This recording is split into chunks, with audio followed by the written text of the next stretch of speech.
Hello, everybody, and welcome to another great episode of My EdTech Life. Thank you so much for joining me on this wonderful day, and wherever it is that you're joining us from around the world, thank you, as always, for all of your support. As you know, we do what we do for you to bring you some amazing conversations with amazing educators, and today I am so excited to welcome two of my favorite people. I had the opportunity recently to be on their podcast, and now they get to be on my podcast. So I get to drill them with questions now. But I am so excited to welcome to the show today a great, great friend, Tisha Poncio, and a new, wonderful, great friend that I've had the pleasure of speaking with. And just, getting to know him has been wonderful, Mr. Rick Butterworth. Thank you both for being here today. And I'm excited about today's conversation because we're going to be talking about a wonderful project that both of you got together to do that, I know when you work in silence, it's things that you're doing some great things. And all of a sudden I kind of see you guys kind of drop off a little bit. And then all of a sudden it's like, bam, today's learners, tomorrow's leaders is here. And I'm excited to get that conversation going so all our audience members can know about the amazing work you did through this book. So let's go ahead and dive in. But before we get into it, really, into our in-depth conversation, actually, for our audience members that are listening to this episode and may not be familiar with your work just yet, I'm going to ask each of you to give us a little brief introduction and what your context is within the education space. So we'll start off with you, Tisha. Give us a little brief intro and what your context is in the ed space. So I was a teacher for over 20 years. I started teaching actually when I was 18. And so I've always been a teacher, no matter what I'm doing. I taught in a public school in Texas for the entirety of my career. And then because of my students and a project that we were working on in my classroom, it led me to a tool called Wakelet. And that tool, Wakelet, really transformed and redefined my entire thought process in my classroom with my students. My students began leading. And then I started working with the Wakelet team and officially started working with them in 2021. And I had all sorts of titles, but as you know, titles really don't mean anything because you're still passionately doing what you believe in. So I was working with educators and students globally. That actually then led me to meet Smart and Lumio. So I am now at the Smart and Lumio team as lead of education and community. But at the heart of all of that, it's all about empowering students and teachers and really just empowering people. Excellent. And I can definitely attest to that, Tisha, because the last time you were on the show, I mean, that's really what we talked about.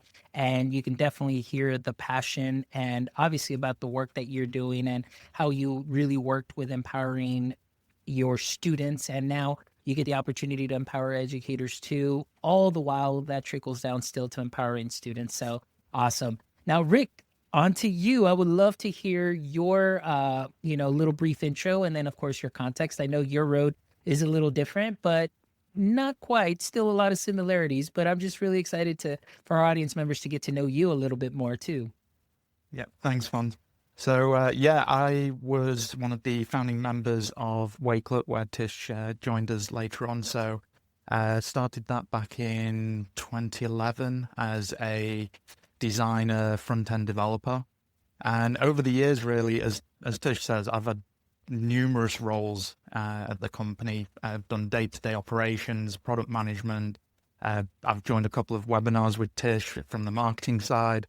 But my core focus has always been around product, developing the product, enhancing the user experience for educators around the world. And then about 2-3 months ago now, end of April, I stepped down from that position and focused more on our book and obviously our podcast, as you mentioned, Fons.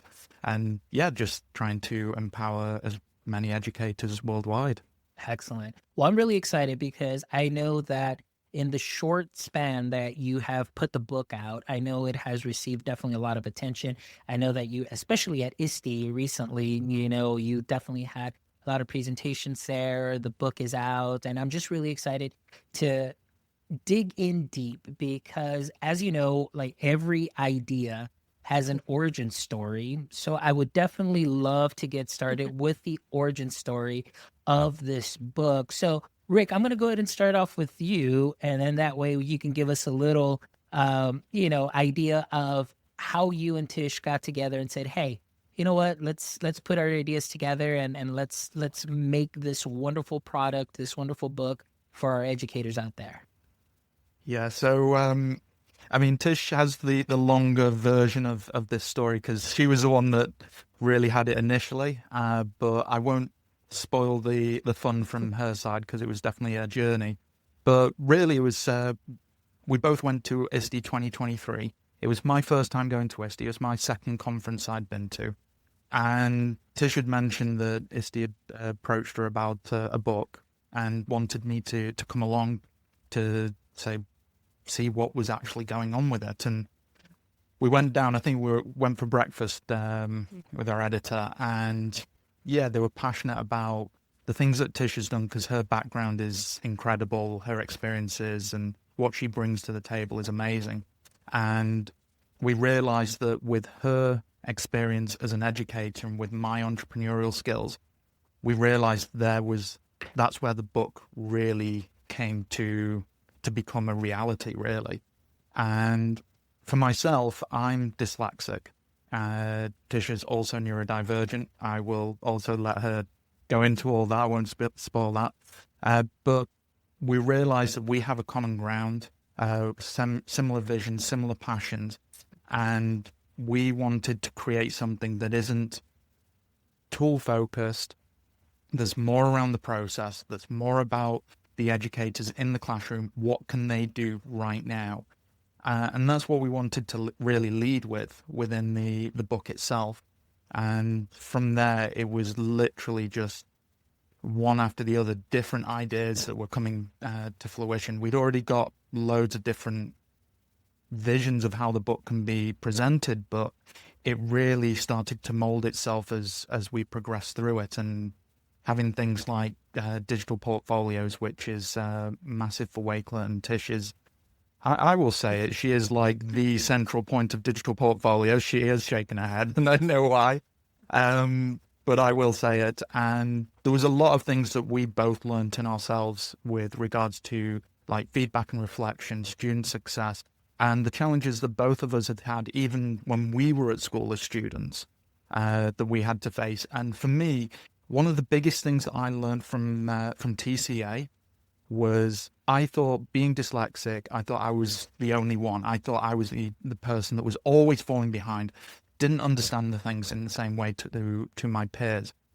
But I realized massively at that point that I'm not the only one. There are so many people out there that are essentially falling behind because they don't understand what is actually the challenges for them and what their actual strengths are. So that's what we tried to really hone in on to ensure that every student, they are a leader, they can be successful, and they can go on from the classroom and beyond into their working life. So that was really the passion behind the book. I love it. I love it. And there's so many things that I can see how what you bring and definitely what Tisha brings with her years of experience. I mean, it just makes sense now. I mean, just getting to hear just this backstory. So Tish, I want to come to you too.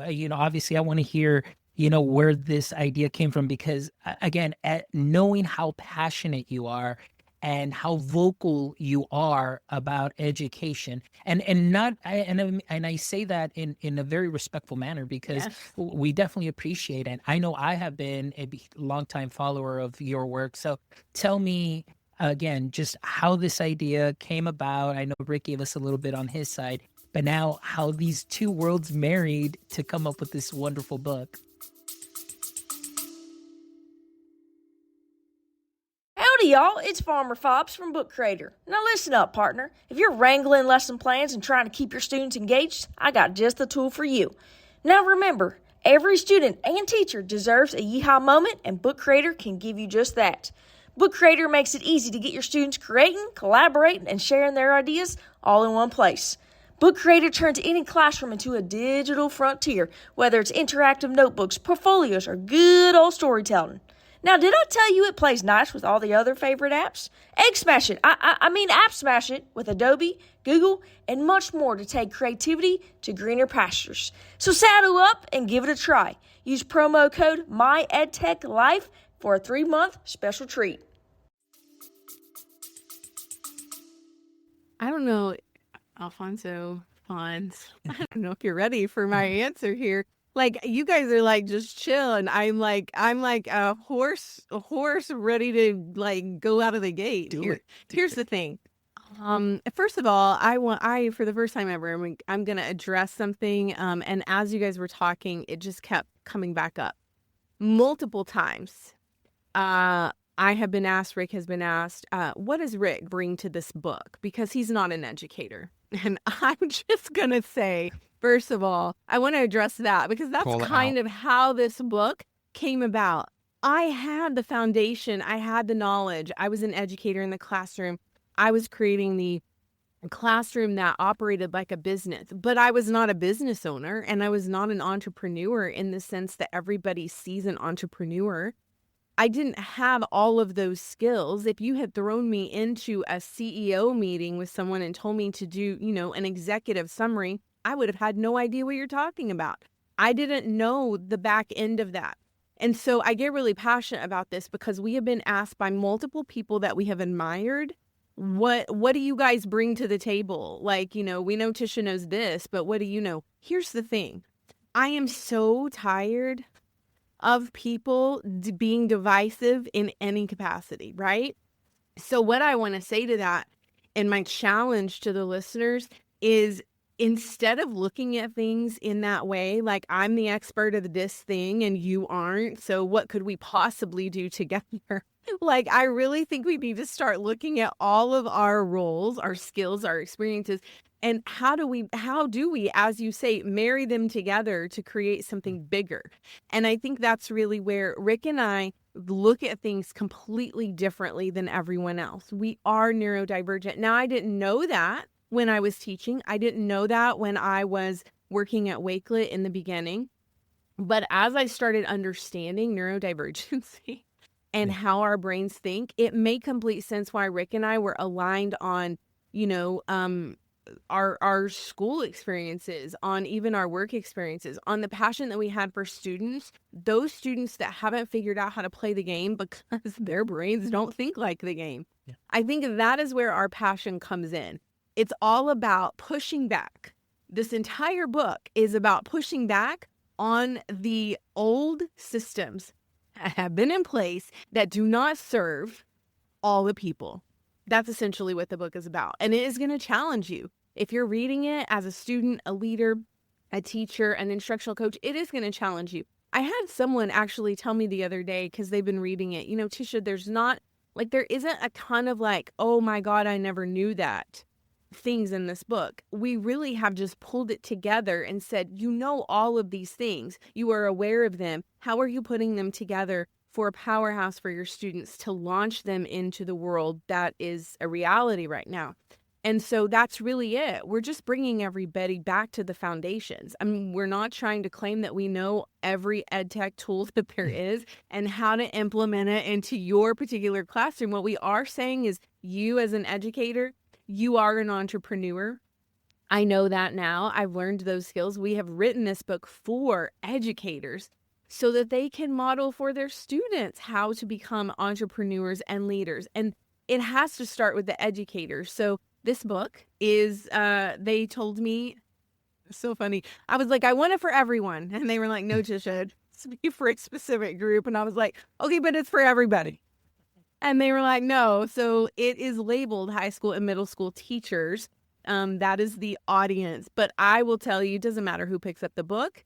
There is going to be on any particular page something for you to take away, whether you are in middle school or elementary school, whether you're a PE teacher with a group of PE students. It really should work for anybody. And so I'm very passionate about this because as we were writing it, I told Rick, I said, this entire idea pushes back on education today and yesterday in 100 years ago, right? So that's where it really came together, the passion for us to kind of change how people were doing things in the classroom. Excellent. Now, I want to add to that because I know, like you said, a lot of people may think those things is initially, like, hey, you're the educator. And then, of course, like you made the comment, it's like, well, what does Rick add to it? And Mm-hmm. I am one of those that I will stand by you and saying like, hey, I never wanted to be an educator. I came in from business. I came in with a marketing degree into education. I fell into education, fell in love with education. And so I see things very different, but very similar to the way that you see it, where I am always kind of customer service oriented. So my students, that's who I care about the most, knowing that not every single one of them is going to buy the subject matter in the exact same way. I need to sell it to them differently. And so I can see that entrepreneur spirit in me coming into the classroom and applying that into teaching. And then, of course, teaching that to the students as well. And I think it's magical. And I think that there are quite a few, maybe there is a larger group, but I always see that it's usually kind of just a small group of us that may see things in a very different light. And sometimes it bothers people that we see things differently, because I'm like, well, I'm an outside the box thinker. I'm like you said, you're that horse that's ready to take off. I'm like that Corvette that they keep in the garage, and every once in a while they'll let me go ahead and do, some cool tricks, but then they put me back into the garage because they don't like, to be uncomfortable. And then going back to your book, I really do agree with you and say that this is for all grade levels, not just middle school and high school, because even as an elementary teacher, when I was doing 6th grade and I was doing 5th grade, we would have projects. We would do, students would give presentations. They would have to prove their case, and empowering students and giving them voice is something that's so important, which I want to talk to next. So this was a nice segue into the classroom reality. One thing that you talked about is all of the tech tools. This is not a heavy tech book. It's more about good practice and reminding teachers, hey, you know what? You are already doing this. Now let's take it up a notch, and then, just kind of start putting things together to have that discourse in class, that discussion, amplifying student voice.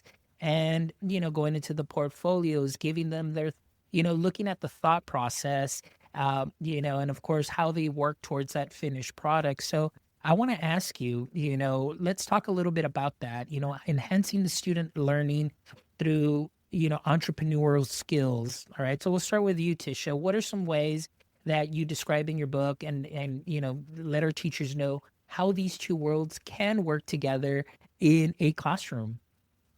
Well, so I think that, I spoke about, I didn't really know if you had put me in a corporate environment or startup environment, I wouldn't know the things. I did know the things. I just didn't know what they were called, right?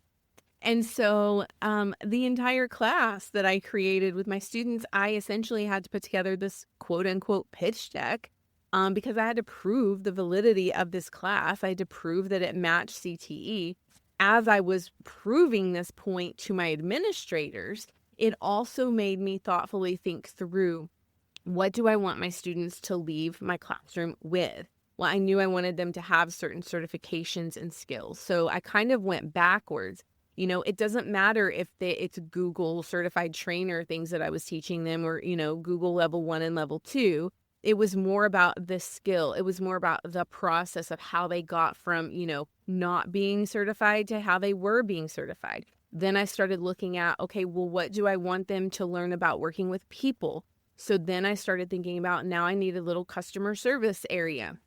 And so I just started building it kind of backwards, if you will, which is what we talk about in the book. It's design thinking, it's backwards thinking. And I think for the three of us and many people who are listening who are neurodivergent, we do think in that way. We see the big picture first, and then we sort of break it down for everyone else. We see patterns that everybody else may not see. And so I started really working on it that way, and it was slow. It was not perfect. It wasn't this book right out of the gate, right?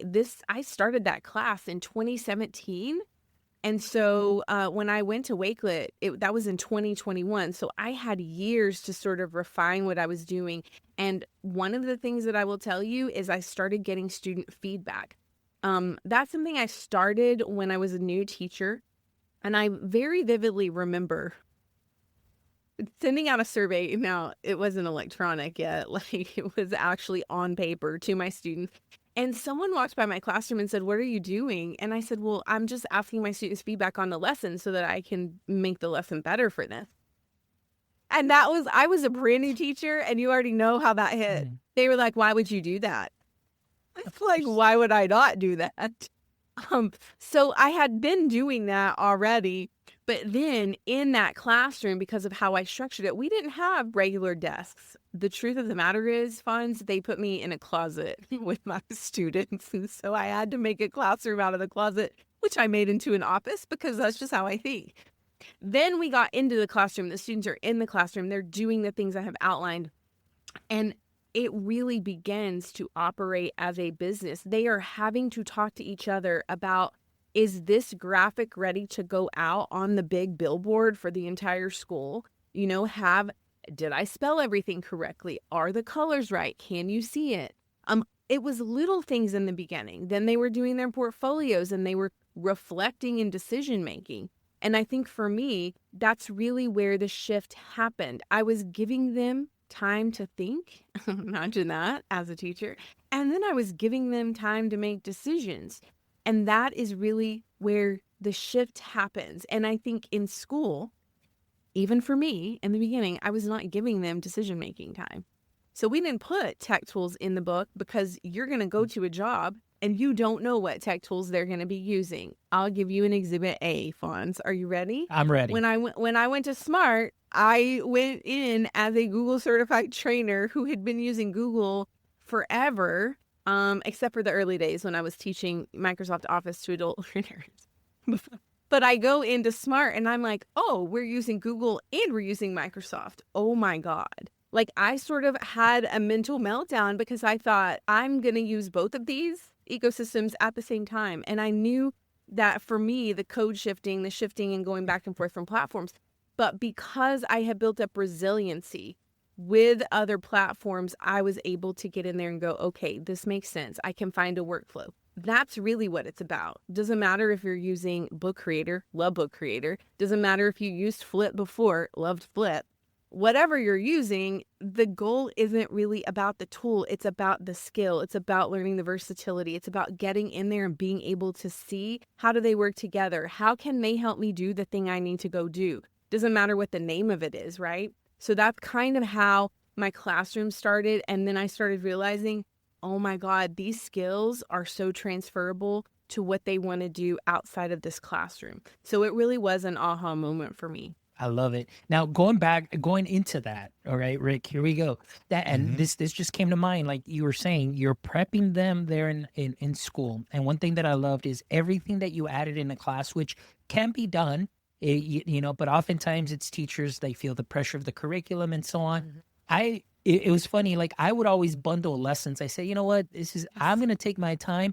This goes with this goes here. Exactly. But I'm going to take my time and make this a long, drawn-out project and give them that time to process. And that's one thing I want to hit on, is that there is not enough processing time given to students in a regular day-to-day. I mean, what happens is you're a teacher, center stage, the first two rows raise their hands, and you think just because the first two rows know and raise their hands, what about the last two rows? What about those students? What are we doing for them? Are we giving them enough processing time? And usually it's like, nope, we got to go. And the teacher just kind of gauges their lesson by the first, two rows.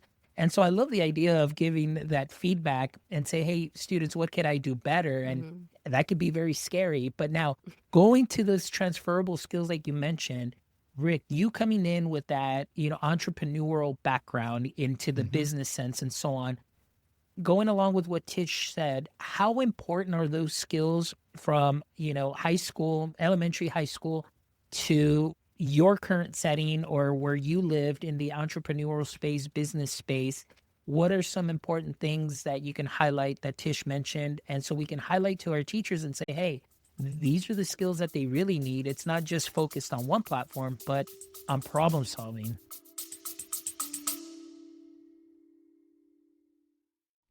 The way we learn is changing. Are you ready to transform education? Welcome to Yellow Dig, where learning isn't just another assignment, it's a conversation, a movement, a game changer. With Yellow Dig, students engage naturally, sharing ideas, exploring concepts, and driving conversations that matter. No forced post, no busy work, just real learning. Educators, you'll see the difference. Higher engagement, deeper understanding, and a thriving community of learners who want to participate. From higher ed to workforce training, Yellow Dig fuels curiosity, collaboration, and connection inside and outside of the classroom. The future of learning is here. Are you in? Yellow Dig, connecting minds and igniting possibilities. Yep. Well, I'll give you a study that's we actually presented on a TISTI this year, and it was found that there was almost 1,000 hiring managers from different companies that were asked about recently graduated students, and they found that 60% of them have fired at least one graduate that they'd recently hired within less than 6 months, and that was last year. And they listed out the top 10 reasons, and they were like lack of professionalism, which I always look at and think, well, you've got someone coming straight from either university or straight out of school going into the workplace. What do you expect? But the ones that really shocked me were difficulty actually receiving feedback, poor organizational skills, unable to time manage their actual workload, unable to adapt into this kind of professional way of working. And it got us really thinking about that one, especially because students are coming out from a very structured format. The way that the classroom is and stuff, me and Tish did the research for the book.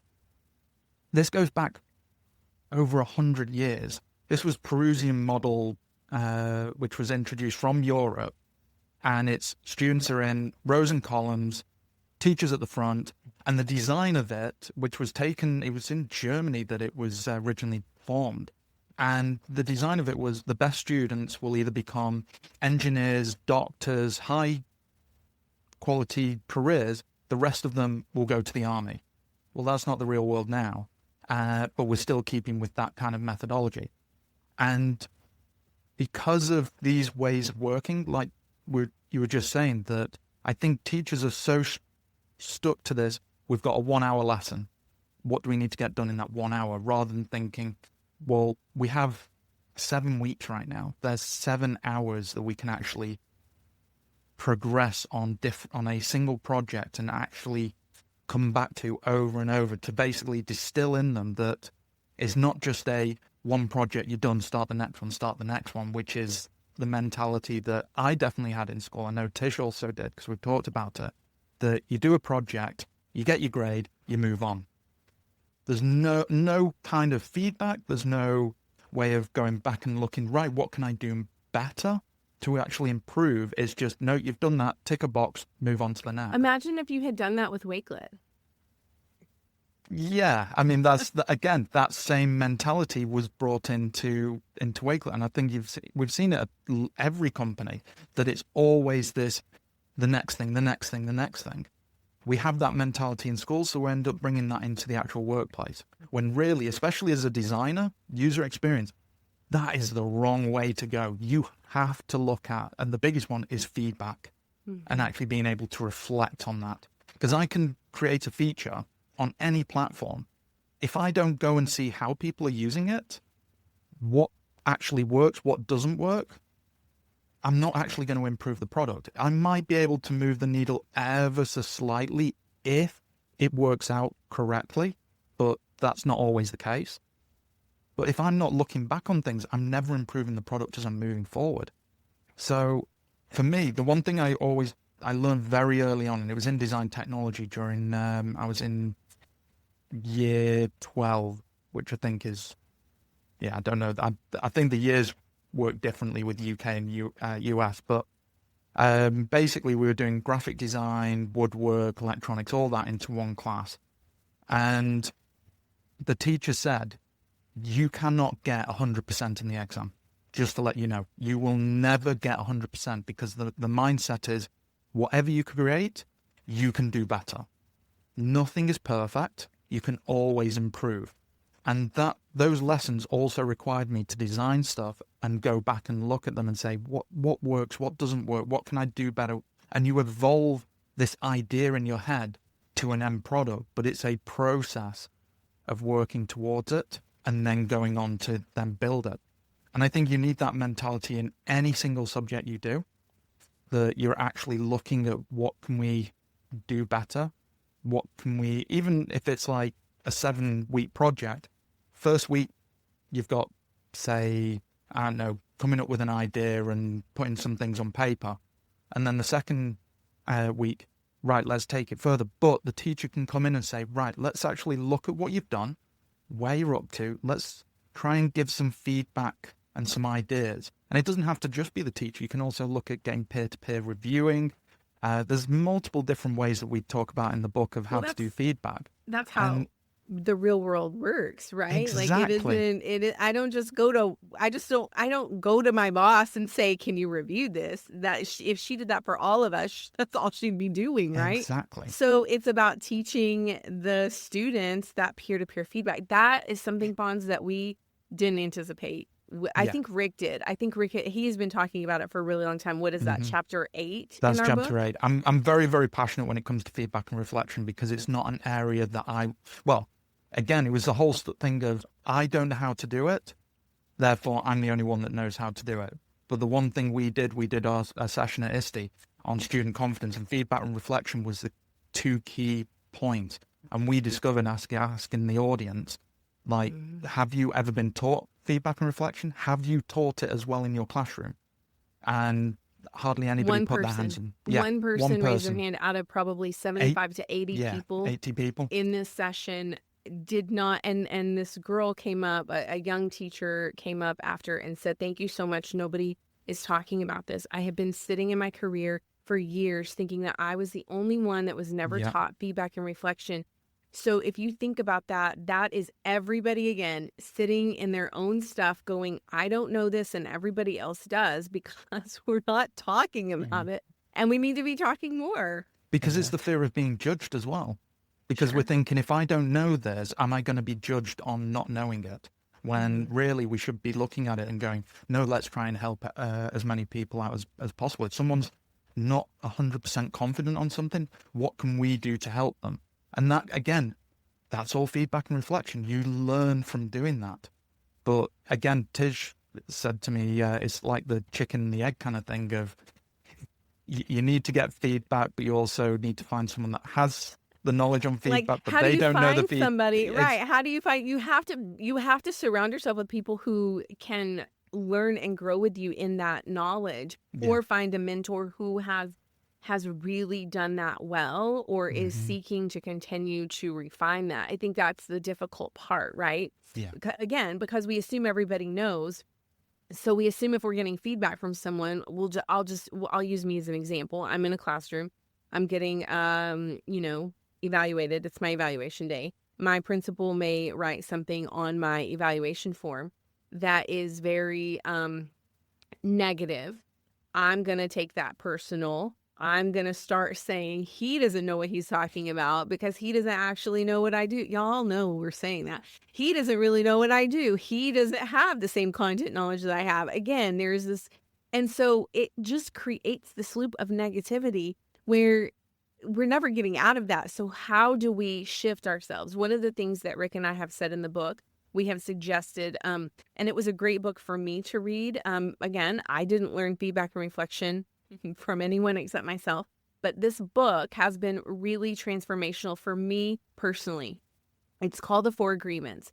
I won't bore you with all the 4 agreements, but one of the agreements in there is don't take anything personal. And if you can start removing that personal piece away from it, you start taking in what people are saying, and then you can start sorting through the pieces that are valuable to you that you do need to work on, and maybe pushing aside those things that they're saying that really aren't helpful, right? And you can do that and you can start growing. That is kind of where that growth happens.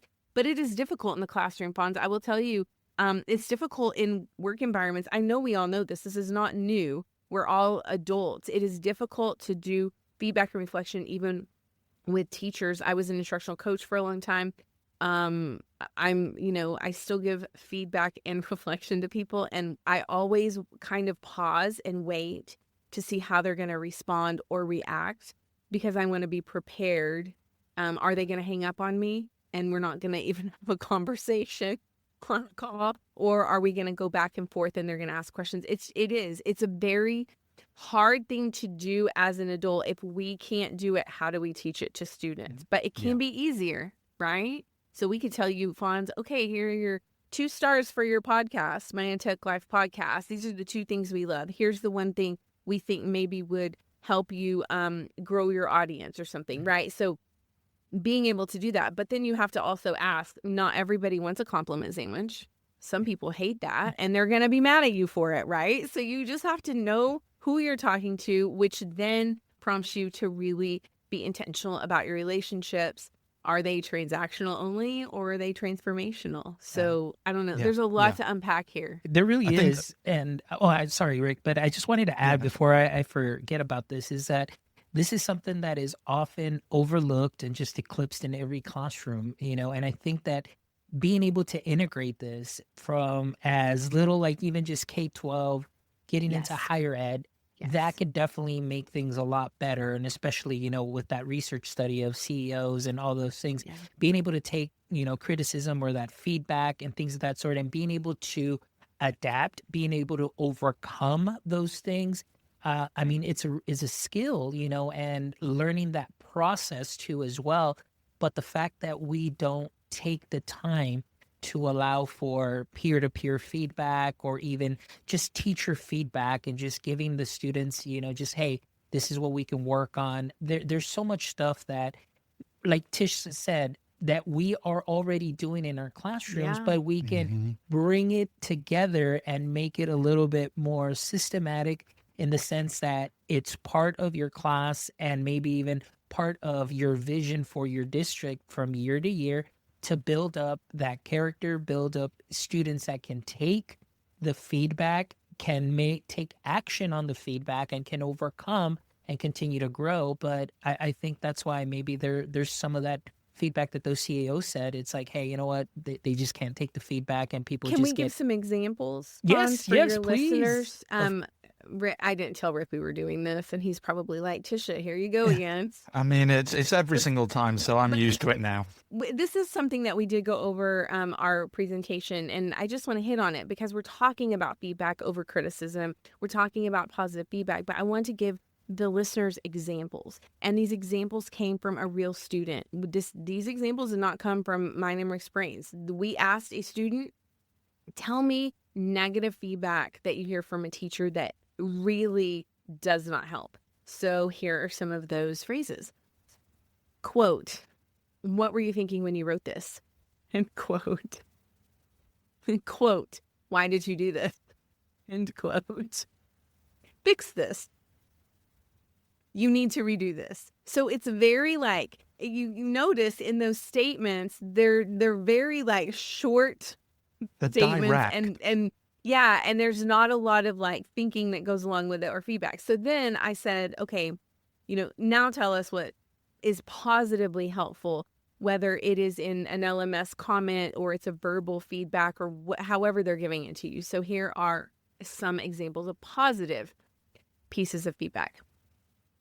We need to work on this part a bit more to help improve your overall project.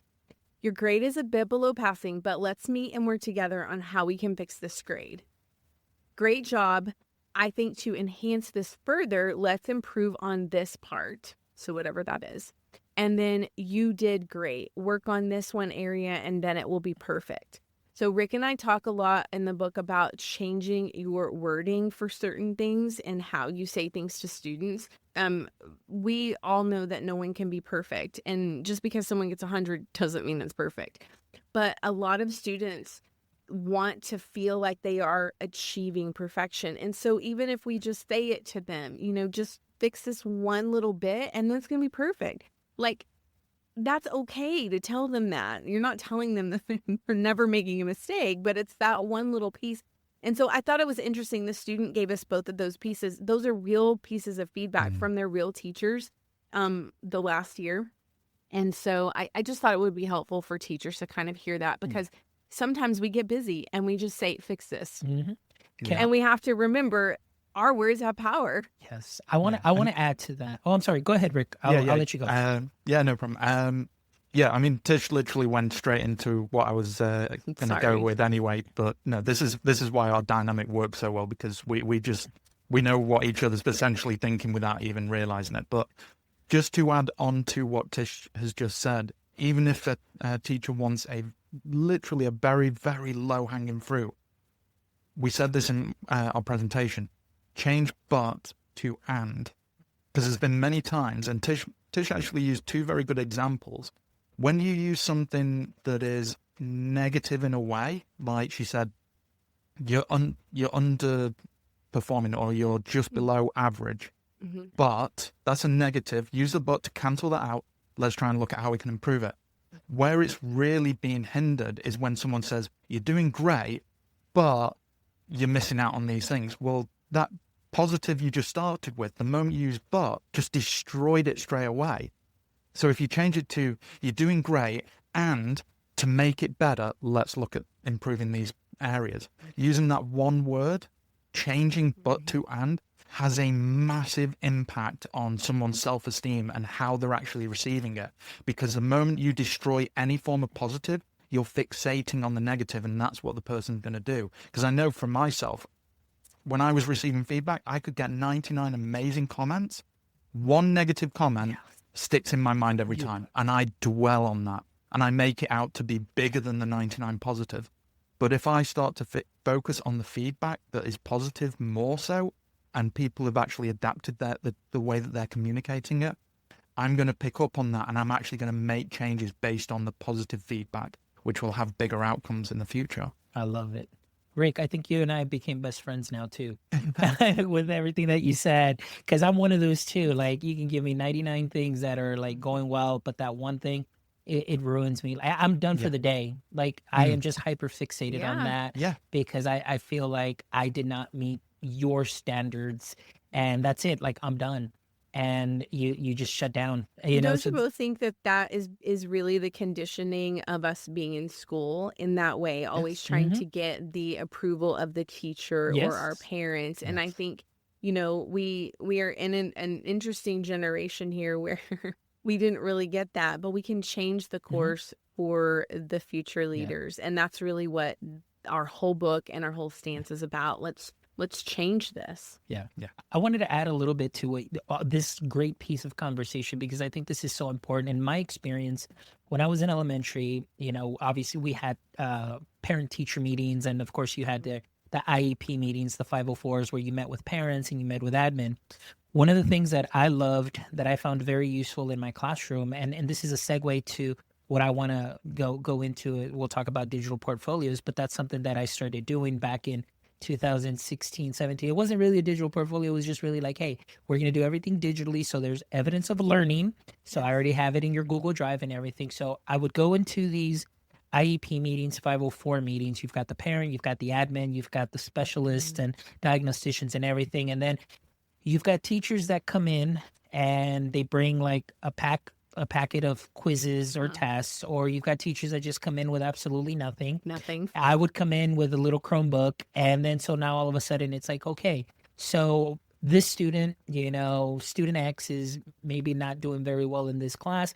What can they do to improve? So there's the teacher with nothing that comes in with nothing, is just like, well, they just need to study more. They just need to pass their quizzes. But really no substance as well. You know what? This is what they're doing very well in, but we need to do some additional work on, this specific standard and this and that. Then you've got the other teacher that comes in with a packet of tests and shows the work and says, well, this is the work that they're doing. This is what they have. So they just need to study and do this and redo this.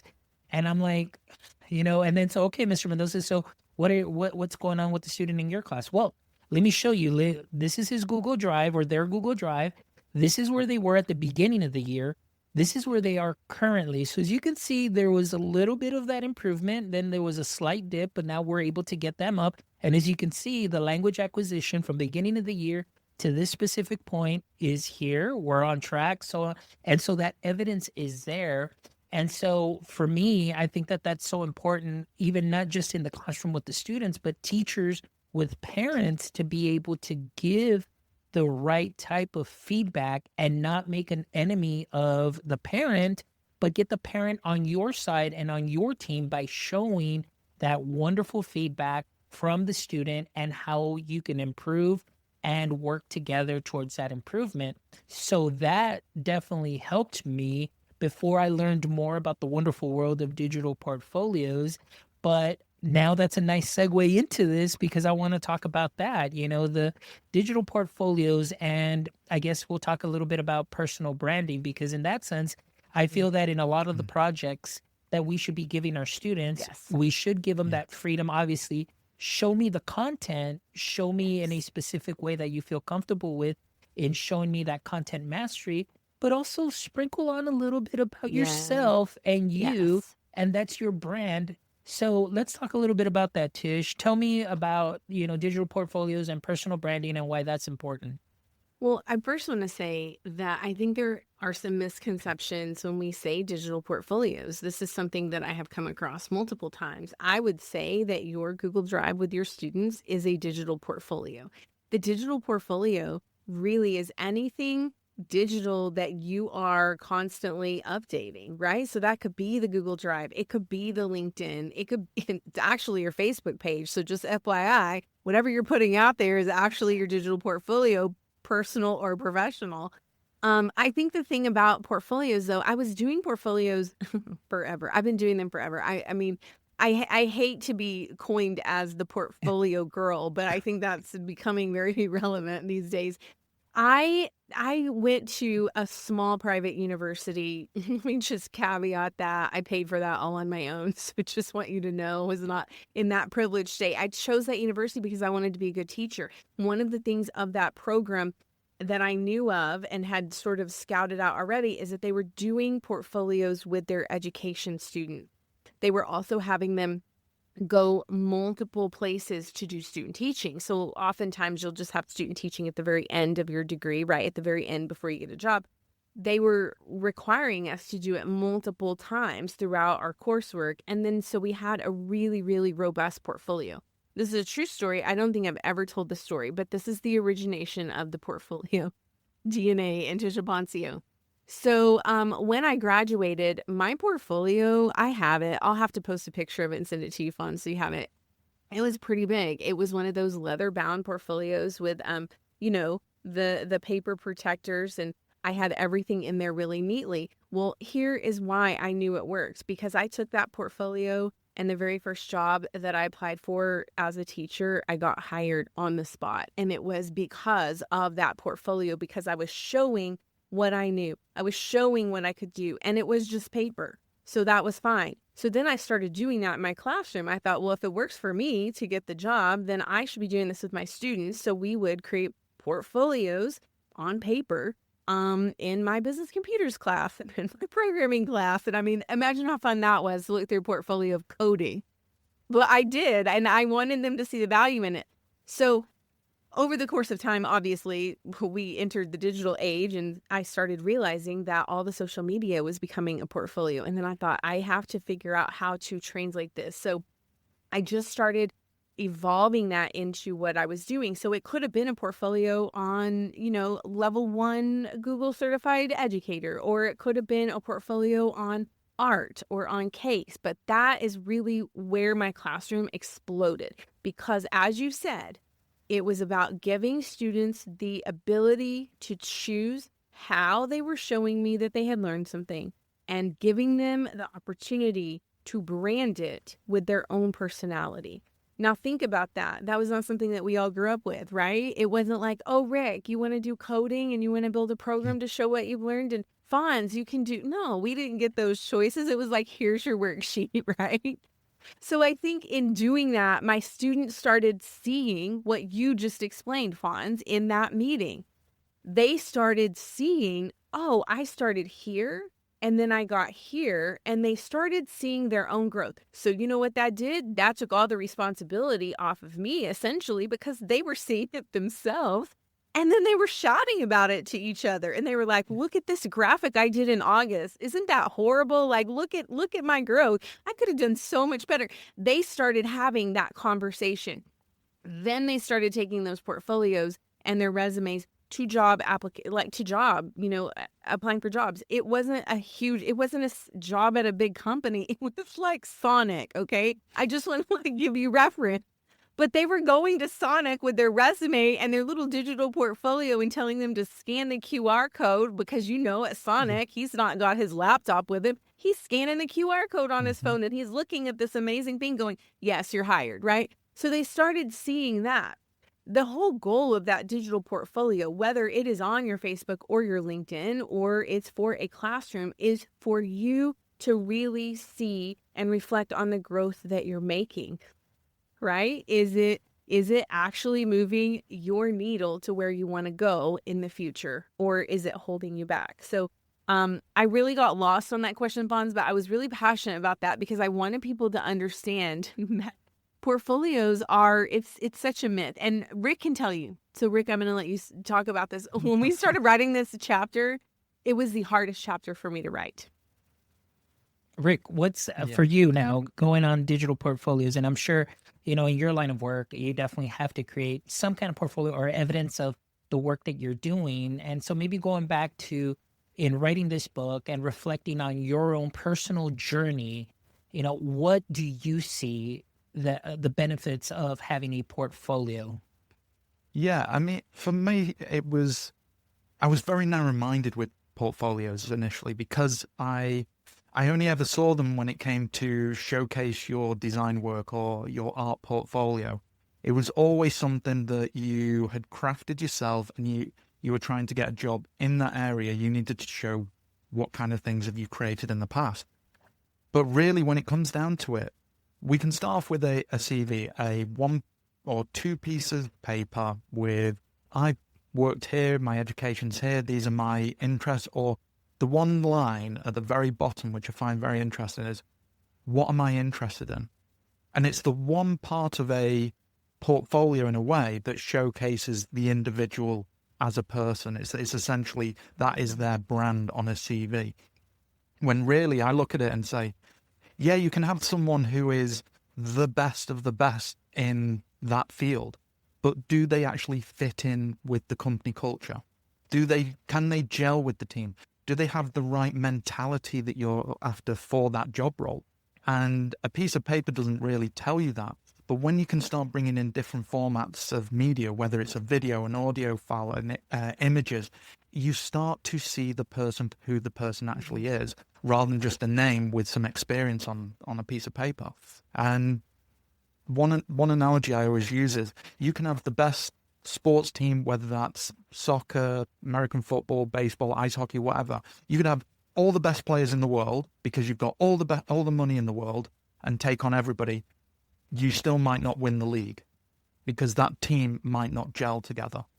And it's the same that I look with a CV or a digital portfolio. I'm going to look at the person first before I look at what they've actually created, because the person themselves could be motivated, driven, really passionate about what they do. Their work at the moment might not be the best because they might be lacking experience. But the great thing is, that's an opportunity for them to come into the company and be molded in a way that we want you to work in this way, but also we want to give you flexibility to grow and learn. Because they've got that passion, they're more likely to go out and do that actual extra work that they're wanting to do to grow their career. Whereas somebody else who has all the experience might not be as willing, but their idea of what they want to do might fit better to the job role that you have at the time. So when it comes to digital portfolios, I always look at the fact that you want to have some form of flexibility. As Tish says, it can be anything: a Google Drive, a Facebook account, LinkedIn, Instagram, Pinterest, anything like that, or just a piece of paper with a load of photos of what you've done with some achievements. It can be anything, as long as you're showing that personal side, and as long as companies are also looking at that personal side as well. Don't you think that so we've talked about this before, Fonz, it's not a project. I don't No. want anybody that is listening to think of, Right. okay, I'm going to do my portfolio project. Now, please don't think that. I'm saying it out loud. We're recording it. I want this to come back and haunt you if you're doing that. I'm never saying, okay, it's time for us to do our portfolio. The project, it's not a project. The portfolio is a process. The portfolio is a mindset. The portfolio is a way of life. That is how I want you to think of it. And if you can think of it in that way for yourselves, you can then start modeling that for your students. The portfolio isn't something that you just pick up and put down like you do your Christmas decoration in December. No, don't do that. I love it. I just had to say Yeah. that because Yeah. I wanted people to be very clear on what we're saying in the book. I completely agree. Yeah, it is one of those things that is an ongoing thing. It's not a single-use project like what we've talked about in schools, or even in work, that you do one thing, you move on to the next, you move on to the next. You're always evolving it and developing it to be better than what it was. And going back to the whole feedback and reflection, a digital portfolio is a great place to start, because it gets you starting on something that is going to evolve. And the only way to get it to evolve is by getting that feedback and reflection on the work that you're doing. So I love it's full circle, Yeah, really. if you're listening, Julie Parsons started I was going to say her Julie as well. Yeah. portfolio. I will say this, when she was 14 years old in my class, and Julie Parsons is now 24, 25, still updating that exact same portfolio. I love it. All right, guys. So as we start wrapping up, I want to ask you both just to kind of close this segment out, and of course, we'll go to our last 3 questions for each one of you.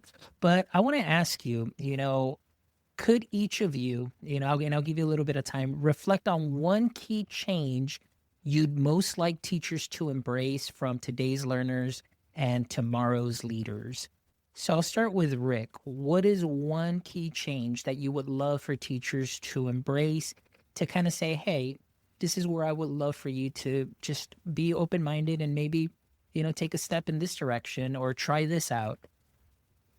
I'm very passionate about changing one thing. The and but is such a low-hanging fruit.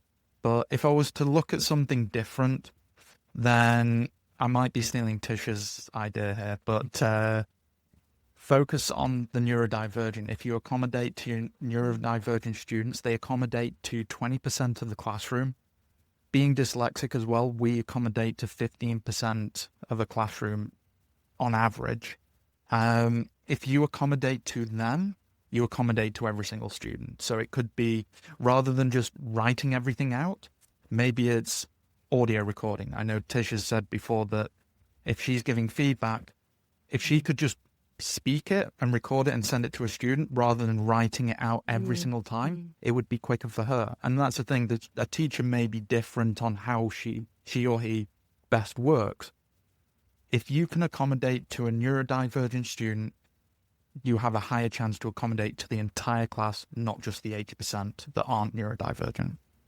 Love it. Tish, Can how I about tag yourself? on to that? Yes, of Can I course. Okay, because I just want to say, yes, Rick did steal one of my tips, but what I want to say to that is, one of the other things we asked teachers at ISTE in our session is, how many of you were taught how to teach to neurodivergent learners? Like, do you feel confident in that? And again, nobody raised their hand. So I want to say to that, if you are teaching to those 20%, there are tons of resources out there for you on how to teach to the neurodivergent learners, and I'll send Fawn some links that he can put in the show notes, because you aren't alone if you don't know how to do that. What we are saying is, for that processing time, like we have been talking, that would be one of the things. Your neurodivergent learners are going to need extra processing time. So that would be something that you can shift, or giving them choice. Like, just think about the 3 of us here. If a teacher gave us all the same project, we would have completely different evidence of learning, right? So it's kind of like, apply that process. Okay, so repeat the question for me, Fonz, because I really want to answer this very thoughtfully. Yeah, no worries. So reflecting on one key change that you would love for teachers to embrace from today's learners and tomorrow's leaders. What is your one thing that their main takeaway, I guess? Yeah. So the main takeaway, the thing that I would really challenge you, if you buy the book or if you don't, is for you to just sit and reflect on your teaching career, because I know that you know the one thing that you could probably shift. And that is the thing that I want you to focus on. For me, it was, wow, I'm doing rubrics all wrong, right? Like if you had asked me that question in 2016, I would have been like, that's probably not the best way to do that. And it really didn't take anybody telling me. I just kind of internally knew. So all of the teachers listening, whether or not you buy the book, I just want you to reflect on your teaching practice. There is that one thing that you know that is kind of nagging at you to maybe reassess how could you do it differently, and don't be afraid to do that differently. So don't think that it is a hit to your expertise or your knowledge. It's not. So, that would be my thing. It could be anything. That is a very small lift. And I think for everybody, it's different. I think if I ask you, Fonz, that question, you probably have a thing that you're thinking right now, like, ooh, I could probably do that one thing better this next year. Just start with that. Don't overthink it, because overthinking is going to get us paralyzed. Yes, I agree with you. Just keep it simple and streamlined. Start off with that one little thing, and then just make that change. And as hard as it can be sometimes, I think oftentimes too, and I just want to add, is sometimes when our stress levels are high, we always revert back to the way we used to do things. 100%. So it's just a matter of even fighting that too as well, just to be able to overcome that stress and just say, okay, look, I know I've been making this progress. Let's just continue moving forward and not let that stress get you and just fall back into their normal routine. Because Exactly. yeah, for sure.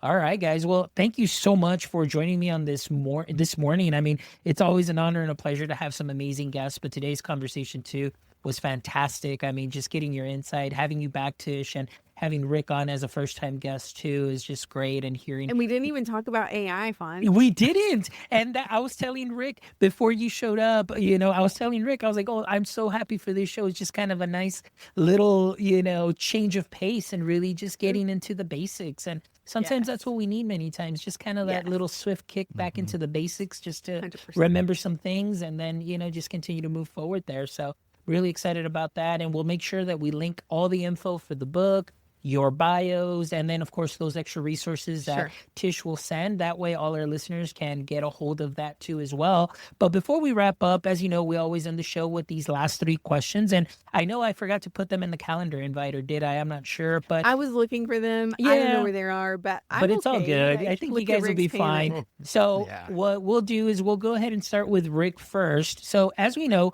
every superhero has a pain point or a weakness. And we know that for Superman, Kryptonite, was that one thing that weakened him. So I want to ask you, Rick, in the current state of education, what would you say is your current EduKryptonite?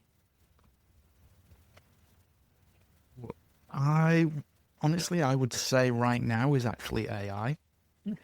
I would actually say it's AI because it's I think I have used AI, but the problem I have is it ends up, I don't want to rely on AI. I still want to keep to my ways of working. It allows me to be my most creative, really problem solve. I love problem solving myself.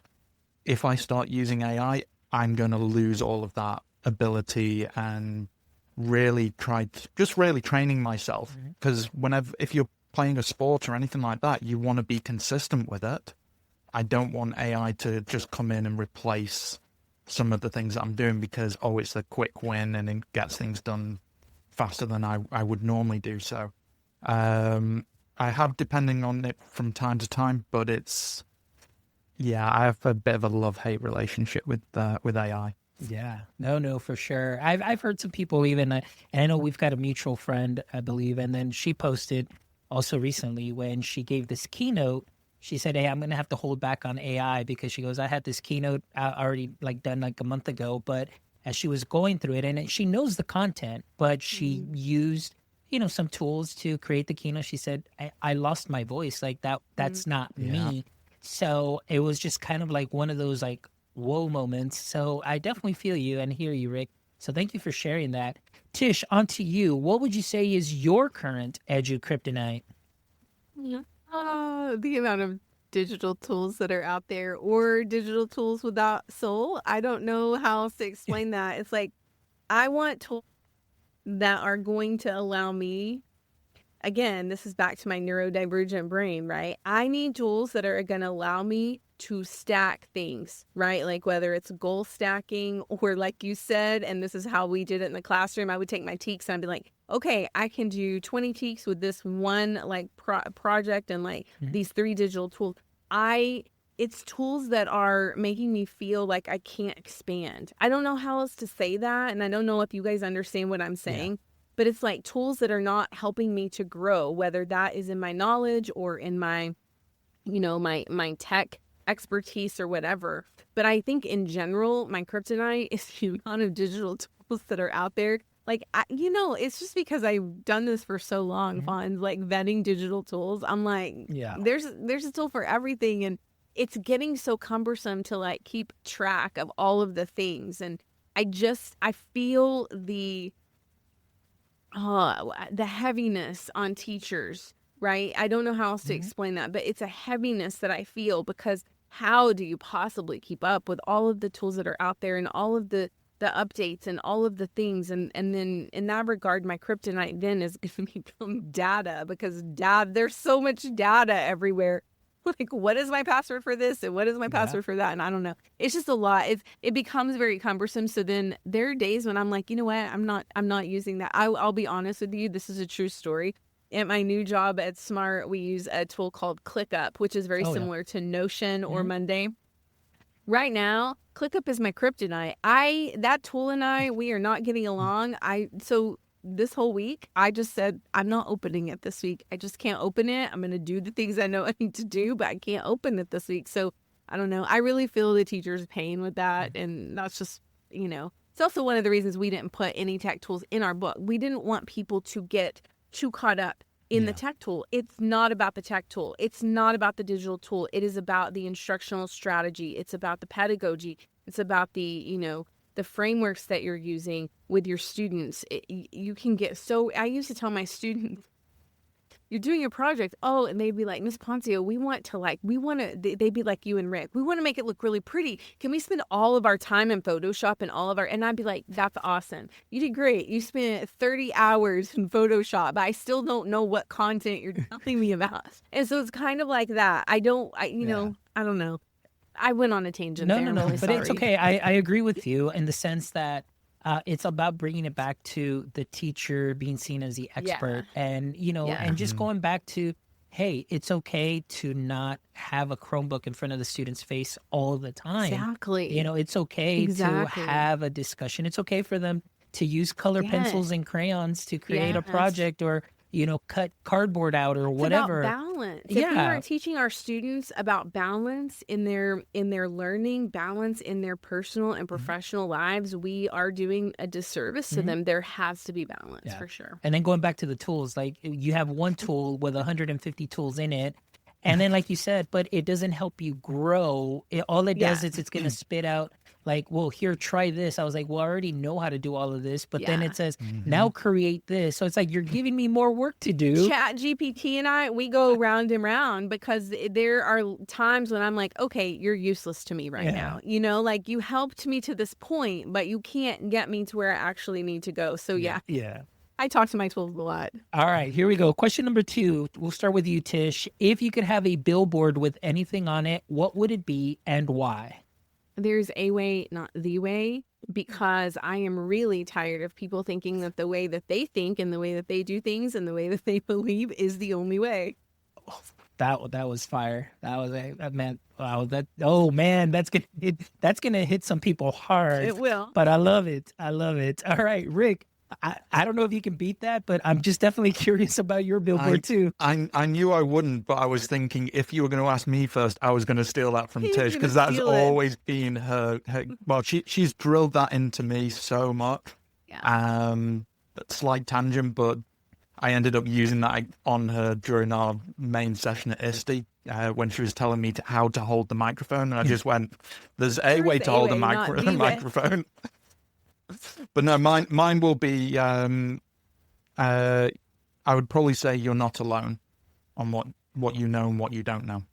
I love it. That's good. I love it. That's great practical advice, just for any teacher or anybody in any situation is you're not alone. And I think it goes back to what you were mentioning too, Rick, and while we were having the conversation, it's like, to know that you're not the only one going through something or having, saying like, okay, I'm not the only one that is dyslexic and having a hard time. There are other people and that we can all support one another and things of that sort. And I think that's so important many times that it's important that we find our people, that we find those people that will lift us up. And I think that's a very important thing because you can meet so many people out there that are great, smiles and everything, but they're not necessarily there for your best interest. They're there for their best interest, not your best interest. So, but you're not alone. And so I love it that I found my people here today in this conversation. Yes, I love me it. too. It's wonderful. All right, last question. Rick, we'll start off with you on this one. If you could trade places with a single person for a day, who would that person be and why? Oh, God. Can you come back to me on that one? Oh, crikey. You know what? You can always look at celebrities and like I could easily jump to, see what Elon Musk's doing without, how does he do absolutely so crazy everything? because I almost said that. I think that might be mine. I'm trading places with Elon Musk for it. Okay. Well, mine, if I'm honest, because I've been in the seat of trying to do everything all at once. You know what? Being in the mind of just a neurotypical that can just relax and switch off. That's a good one. And just be like, okay, I'm going to do this now. Because for me, if 6 o'clock comes round, I'm just like, well, I've still got these 5 other things to do, so I suppose I'm keeping going. I mean, as a neurodivergent, we just don't stop. We can't stop.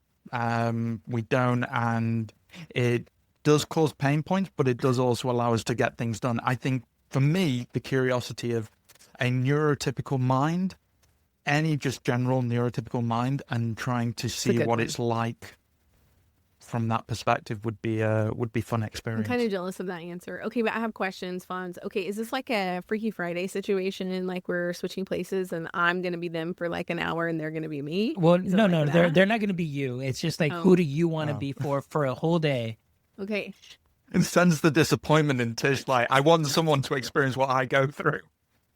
I know, I thought it was going to be like a trade-off. Honestly, I think I would choose Elon Musk. And it isn't because I like Elon Musk, but I think I just have so much curiosity around like what is going on and like business-wise. It's interesting that we're recording because I just saw again on LinkedIn his email that he had sent. He had sent that email to his people. I'm like, if it is a meeting that you don't need to have, don't have it, basically, is what the whole. And I think for me, like that is a dream life for me. I'm like, he actually said don't have a meeting. So I would love to just like trade places and like see what that's like for a day. But I don't know, this trade places things, I have so many questions and that's my neurodivergent brain wanting to dive deeper and like ask you all the technicalities. I won't. Elon Musk is my choice. And, for good or bad. Excellent. Well, I love it, guys. Well, thank you so much. I really appreciate this wonderful conversation. It was definitely something uplifting, something fresh, and just to get away from the tech a little bit and just really focus on the teacher, the student, and just continue to build up our educators that are out there that need that support. And thank you so much for sharing too, your ISTE sessions and the responses that you were getting, because they definitely are eye-opening, definitely the study, with the CEOs too as well. And so there's definitely a lot of work to do in that sense, and not, again, I know everything is AI, but, sometimes just going back to basics can definitely get you a lot further and, build those skills that you really need to as well. So thank you so much. I appreciate the work that you're doing. For all our audience members, please make sure if you're not following Tisha and if you're not following Rick, please do so. All their links will be shared in the show notes too as well. Make sure that you also go and look for your copy of their book, which I guarantee you is probably going to be one of the best things that you can invest in to kind of just help you focus, relax, and kind of reel it back to your expertise where you can see how much of an expert you already are. And they just kind of help you put all of that together and bring it into your classroom. So please make sure that you get that book too as well. And of course, don't forget to visit our website at myedtech.life where you can check out this amazing episode and the other 329 wonderful episodes where I promise you will find a little something that you can sprinkle on to what you are already doing great. And before we wrap up, I want to give a big shout out to our sponsors, EduAid, Book Creator, and Yellow Dig. Thank you so much for believing in our mission and allowing us to bring amazing conversations into the education space where we can continue to grow together and, of course, to continue to learn together, which is definitely very important. So thank you so much. And until next time, my friends, don't forget, stay techie.